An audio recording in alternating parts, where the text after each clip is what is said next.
Hi, welcome back to my channel. This episode is entitled A Reckless Form of Salvation. The Lord woke me up early this morning and I don't know exactly where to begin, but I trust the guidance of the Holy Ghost.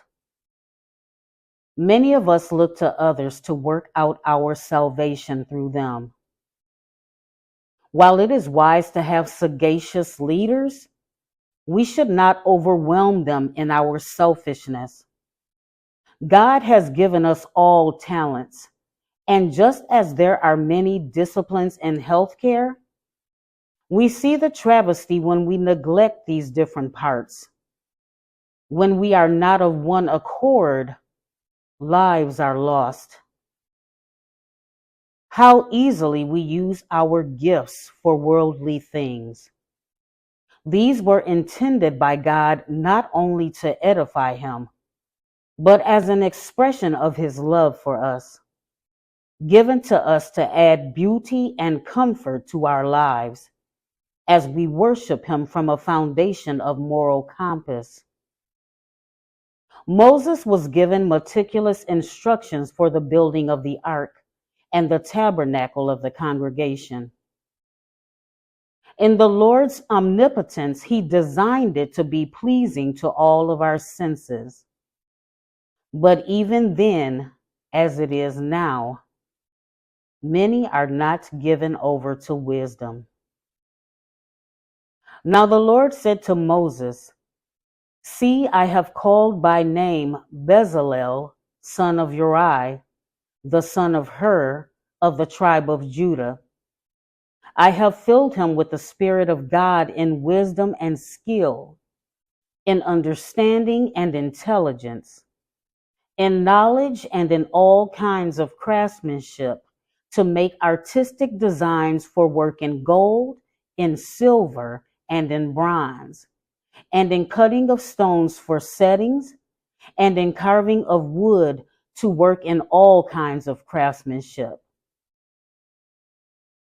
And behold, I myself have appointed with him Aholiab, son of Ahisamach, of the tribe of Dan. To all who are wise-hearted, I have given the skill and ability to make everything that I have commanded you. There will be no excuse when we waste or hide our talents as we go before the Lord to give an account. As it is written, for to everyone who has and values his blessings and gifts from God and has used them wisely, more will be given, and he will be richly supplied so that he will have an abundance. But from the one who does not have, because he has ignored or disregarded his blessings and gifts from God, even what he does have will be taken away. Let me continue in the KJV. And cast ye the unprofitable servant into outer darkness. There shall be weeping and gnashing of teeth.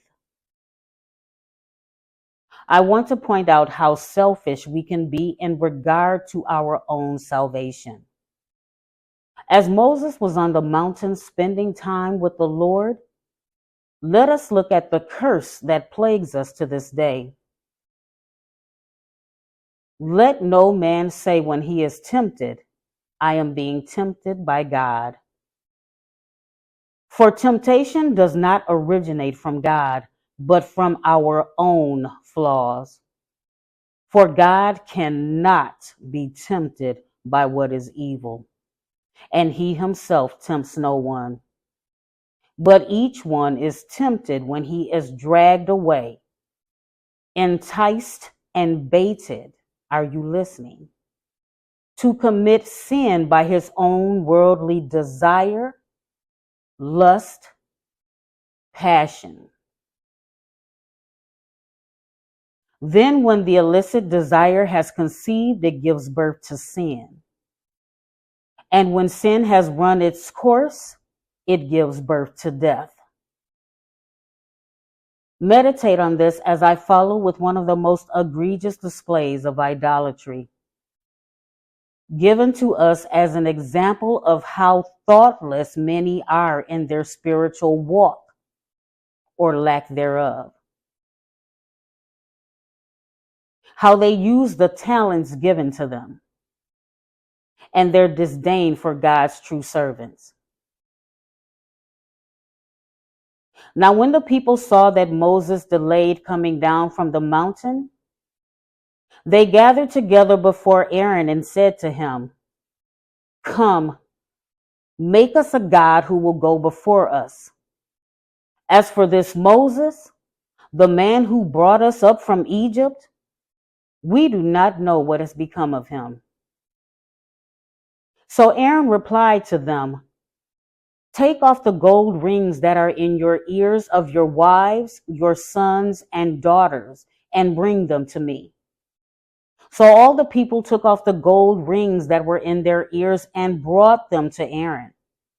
And he took the gold from their hands and fashioned it with an engraving tool and made it into a molten calf.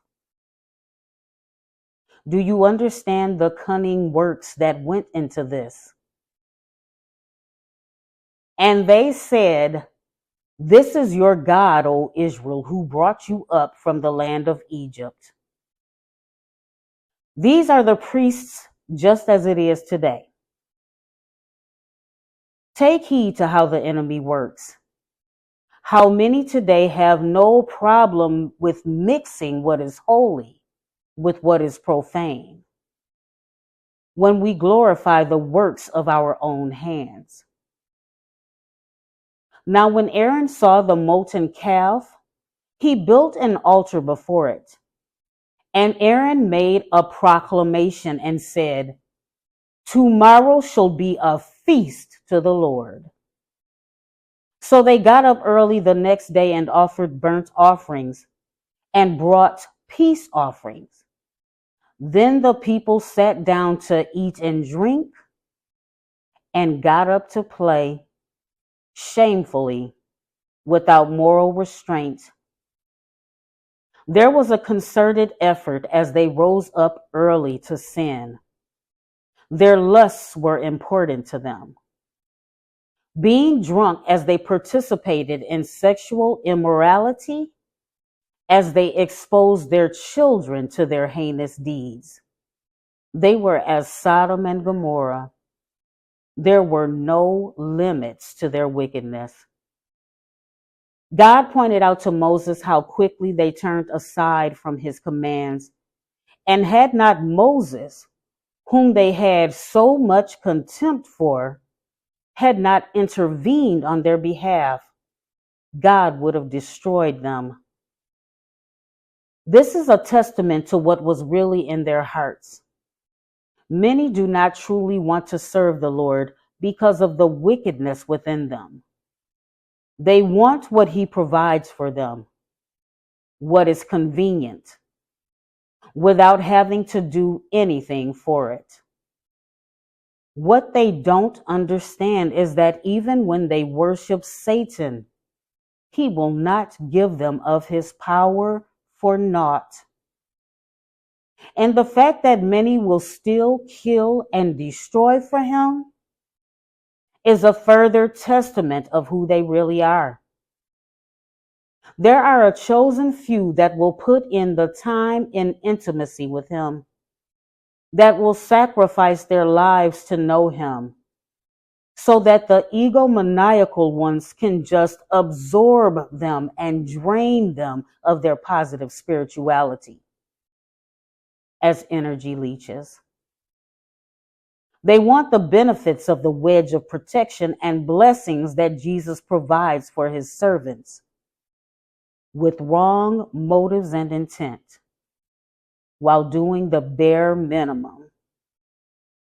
As I wrote this, I was listening to a sermon by Pastor Omar Thibault titled "Avoiding Quarrels," confirming to me that many are shown mercy by association. And when God puts you under a truly wise sage or a profoundly wise person, Thank you, Celestial. Don't take his mercy for granted. Moses was this man for the Israelites. Let me confirm this. The Lord said to Moses, I have seen this people, and behold, they are a stiff-necked, stubborn, rebellious people. Now therefore let me alone and do not interfere, so that my anger may burn against them, and that I may destroy them. And I will make of you, your descendants, a great nation. We can be so self-centered and full of pride, believing that it is God who needs us, forgetting that every time he judges us as a nation, it is only a small remnant that are saved. No one considers how Moses was blessed to be in the presence of God and live. His communion with the Most High was not just about being given the foundation of all righteous laws. The Lord was imparting more wisdom, allowing Moses to know what would happen hundreds of years from then and even till the end of days. You must have discernment when you allow anyone into your lives. Moses was forbidden from entering the promised land because the people provoked him in anger. But it wasn't the first time Moses acted rashly out of anger. And Moses turned and went down from the mount, and the 2 tables of the testimony were in his hand. The tables were written on both their sides, on the one side and on the other were they written. And the tables were the work of God, and the writing was the writing of God, graven upon tables. And when Joshua heard the noise of the people as they shouted, a testament of how boisterously loud we can be while sinning, a zeal that is almost never shown for God by many men. He said unto Moses, there is a noise of war in the camp. And he, Moses, said, it is not the voice of them that shout for mastery or victory, neither is it the voice of them that cry for being overcome, but the noise of them that sing do I hear. And it came to pass, as soon as he came nigh unto the camp, that he saw the calf and the dancing, and Moses' anger waxed hot. And he cast the tables out of his hands and brake them beneath the mount. Moses already had a problem controlling his anger. Imagine how he felt when he broke the tablets of the testimony written by the hand of God. This is why it is integral for us, because we are commanded to work out our own salvation with fear and trembling. We all have faults. We all fall short. Let me confirm Moses' anger a second time, and only so that you are aware that even though his anger was misplaced, it was always coming from a place of righteous indignation. One day, after Moses had grown into adulthood, it happened that he went to his countrymen and looked with compassion at their hard labors. And he saw an Egyptian beating a Hebrew, one of his countrymen. He turned to look around, and seeing no one, he killed the Egyptian and hid him in the sand. Meditate on his love for his brothers and sisters, even though they were strangers to him. We must keep God first. Men are unstable and wavering. It is man who causes every judgment that comes upon him. Let me confirm their unreliability. He went out the next day and saw 2 Hebrew men fighting with each other, and he said to the aggressor, Why are you striking your friend? But the man said, Who made you a prince and judge over us? Do you intend to kill me as you killed the Egyptian? Then Moses was afraid and said, Certainly this incident is known. The devil will attempt to attack you through men to keep you from walking into your calling or completing it altogether. Stay focused on God and pay attention. When Pharaoh heard about this matter, he tried to kill Moses. Then Moses fled from Pharaoh's presence and took refuge in the land of Midian, where he sat down by a well. As I close, I want to leave you with these three things. Number one, it is better to take refuge in the Lord than to trust in man. Number two, that your faith should not stand in the wisdom of men, but in the power of God.